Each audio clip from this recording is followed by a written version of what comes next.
Bonjour à tous, dans cette vidéo je vais vous présenter tout ce qu'il faut savoir faire pour avoir une last layer de niveau sub 20.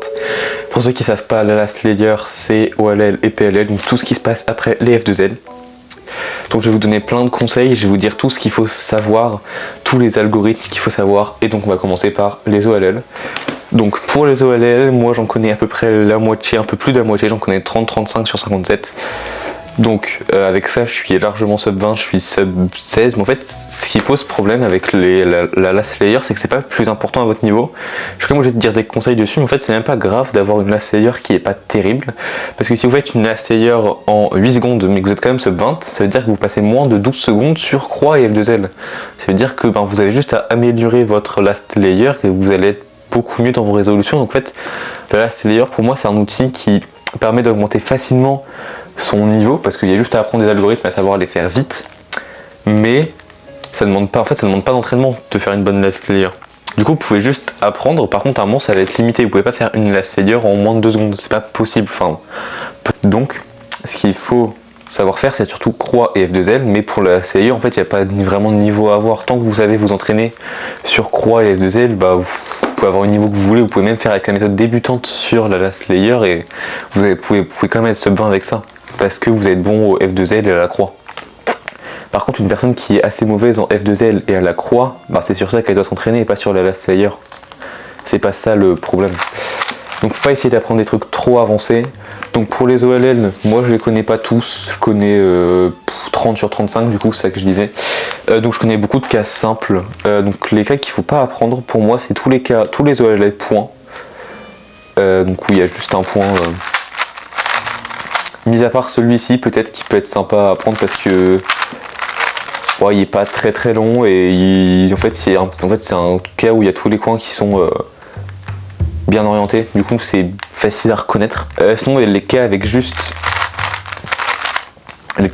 un angle, ils sont pas nécessaires à tous retenir. Genre par exemple celui-là, il est simple, du coup vous pouvez retenir. Mais il y en a d'autres, ils sont pas très simples, il ne faut pas les retenir.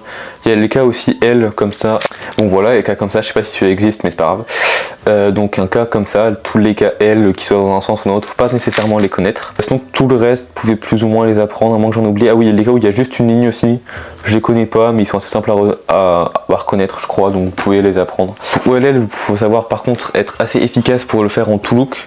Tout fait, des fois les cas, je les reconnais, juste je connais pas l'algo pour le faire en un coup. Du coup en fait je sais quel cas je vais avoir après. Par exemple, on va dire celui-là, je connais pas l'algorithme pour le faire, par contre je sais que quand je fais un algorithme ici pour avoir la croix, je sais exactement quel cas je vais avoir après. Parce que j'ai l'habitude de scanner ça, je pense que c'est bien de savoir le faire, parce que du coup ça vous enlève la pause. Juste vous connaissez pas l'algo pour le faire en une fois, mais ça c'est pas si grave. Parce que là c'est quasiment un algo que vous avez, là vous avez juste ça, puis probablement un sud on va dire, ou un truc random, je sais pas. Hop, comme ça. Pour les PLL au niveau sub 20, pour moi vous devez tous les connaître et être assez rapide, parce que ça fait gagner beaucoup de temps quand même de connaître les PLL. Après comme je l'ai dit au début de la vidéo, c'est pas nécessaire de tout savoir, mais pour moi PLL c'est vraiment important, en plus ça va assez vite, et pour moi c'est tout. En fait il y a pas besoin de connaître des trucs en plus, genre des trucs bizarres, obscurs, genre les ZBLL, mais voilà, il y a plein de trucs. Si vous voulez faire une last layer un peu bizarre, vous pouvez, mais bon, ça va sûrement vous faire perdre du temps, parce que OLL et PLL ça a quand même été optimisé pour le speedcubing. Donc maintenant j'ai plus grand chose à dire, du coup j'ai quand même vous donner des conseils sur la last layer, des trucs à savoir faire qui sont bien. Alors il y a un truc qui s'appelle l'AUF, donc l'AUF c'est quoi? L'AUF c'est le dernier mouvement qu'on a après avoir fait notre algorithme. Par exemple ici j'ai un PLLT, donc là je fais mon algo, et là il me reste un mouvement à faire avant la fin. D'ailleurs j'en profite pour préciser que vous devez être capable de reconnaître les PLL depuis pas n'importe quel angle, mais genre même quand il est pas bien aligné, genre là je sais reconnaître que c'est un PLLT, mais il y a des PLL où c'est beaucoup plus difficile, genre le PLLG ici, où quand c'est pas bien aligné, on voit ici qu'on a juste un bloc, mais savoir lequel c'est, des fois ça peut être compliqué, même si ici c'est les deux mêmes, et ici c'est pas les deux mêmes. Et voilà, vous devez reconnaître tous les cas, même s'ils ne sont pas bien alignés, et le faire même s'ils ne sont pas bien alignés, parce que sinon j'ai fait jusqu'à ce que je sois sub 30, sub 25 peut-être. D'ailleurs pourquoi je connaissais tous les PLL sub 25, non pas tous, mais j'en connaissais beaucoup. En fait avant j'arrivais pas à reconnaître les PLL quand ils étaient pas bien alignés, ce qui est logique, hein, mais maintenant sub 20 faut savoir le faire. Du coup ce que je faisais c'est que j'alignais ici la barre majoritaire, ensuite je faisais des rotations pour le faire. mais bah forcément ça fait perdre beaucoup de temps vu que faire 2 rotations, bon voilà quoi. Et en plus ça va beaucoup plus vite de faire des U pour mettre le K devant, donc ça vous devez savoir faire. Et c'est ça d'ailleurs qui vous donne ce qu'on appelle l'AUF, donc le dernier mouvement avant la fin du cube.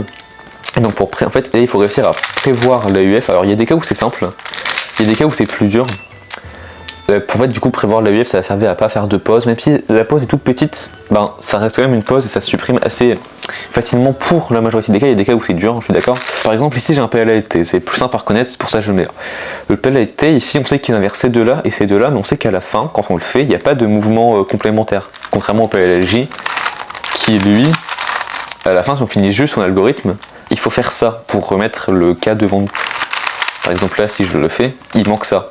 Et ça du coup le PLJ va être plus compliqué pour l'AUF. Donc le PLT du coup on sait qu'il inverse que ces deux là et ces deux là et qu'il n'y a pas de mouvement complémentaire. Donc on sait que si on le fait ici on va le résoudre. Le problème c'est que là s'il est décalé de 1, on sait que si on le met ici ça va le résoudre et du coup cette barre là sera orange. Donc le orange on sait qu'on doit le mettre à droite. Du coup pour prévoir l'AUF c'est pas dur, il suffit juste pour mettre celui-là à droite, on sait qu'on doit juste faire un U' après avoir fait notre PLL. Donc ça donne...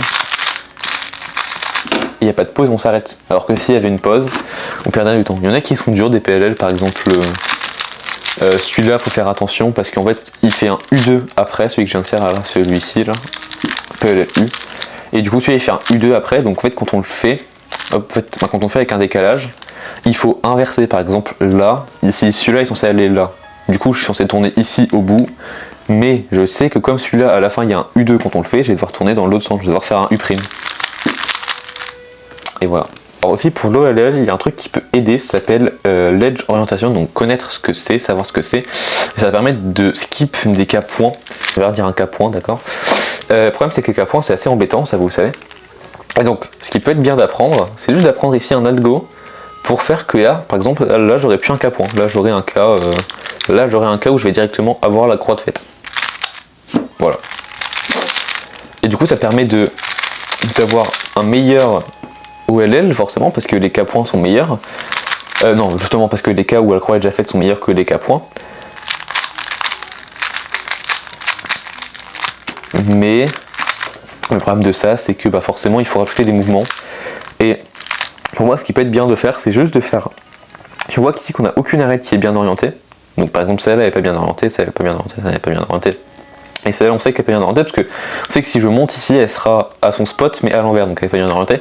Et donc là du coup ce qu'on peut faire, juste ici on sait qu'on fait F, U, F', et là on sait qu'on va avoir un cas qui va être une ligne. Soit on va plus loin et on fait U, R, U', R', F, U, F', mais là ça devient long pour avoir un cas point, mais je pense que c'est plus rapide encore que de faire avec l'algo. Peut-être si on le fait très vite c'est plus rapide. Mais en fait c'est bien parce que ça fait skip un cas point, du coup c'est rentable, quoi qu'il arrive. Et donc là ensuite on insère, ou soit on s'arrête directement au F, U, F' et on insère et du coup on a un cas ligne. Si vous les connaissez tous les cas ligne c'est bien, moi je les connais pas tous, du coup ça fait en deux temps quand même, mais ça permet de skip les cas points qui sont souvent pas terribles. Donc voilà, c'est tous les conseils que je pouvais donner pour cette vidéo. Bon, c'est la last layer, il n'y a pas grand chose à dire, mais je vous ai quand même dit ce que vous deviez savoir. Mais en fait, ça reste, c'est pas la chose la plus importante pour s'entraîner la last layer. Donc vous pouvez même avoir une last layer nue, c'est pas si grave, je faudra plus s'entraîner sur F2L et croix. Alors que l'entraînement on peut jamais rattraper, alors que juste apprendre des algos ça se fait, vous prenez une vacance, vous apprenez pas tous les OLL, faut pas abuser, mais vous en apprenez pas mal, vous apprenez plus de la moitié tout ce qui vous manque. Sur ce, c'est la fin de cette vidéo, vous pouvez rejoindre mon Discord si vous pouvez poser des questions. Voilà, donc il y a plein de channels qui sont bien, il y a même tous les événements WCA dessus. Il y a même des trucs où je vous fais rire, bon il n'y a personne dessus, donc il n'y a personne qui vous fait rire, mais il faut bien qu'il y ait une communauté qui se crée. Sur ce, likez, abonnez-vous, au revoir, cubez bien.